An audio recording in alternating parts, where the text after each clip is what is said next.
કરવાના હતા. જીવામૃત કેવી રીતે બનાવવું?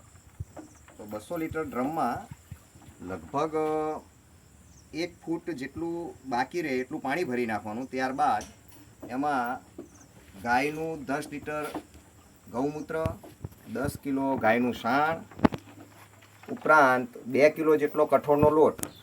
એમાં અડદનો લોટ નહીં લેવાનો ચીકાશના કારણે. ત્યારબાદ વડ નીચેની મુઠ્ઠી માટી અને 2 કિલો જેટલો ગોળ. 10 કિલો ગાયના સાણને પાણીમાં રબડી બનાવીને અંદર નાખી દેવાનો. ત્યારબાદ ગૌમૂત્ર, ગોળને પણ ઓગાળી નાખી દેવાનો અને કઠોળનો લોટ એને પણ ઓગાળીને આખું 200 લીટરનું ડ્રમ 1 ફૂટ બાકી રહે એટલું ભરી દેવાનું. ત્યારબાદ એને સવાર સાંજ ઘડિયાળના કાંટાની દિશામાં એને હલાવવાનું રહે છે. ઉનાળો હોય તો લગભગ 1 દિવસમાં તૈયાર થઈ જાય. ચોમાસું હોય તો પણ એટલો, અને શિયાળો હોય તો થોડોક સમય વધારે લે છે. 7 દાડા થઈ જાય છે જીવામૃત બનતા.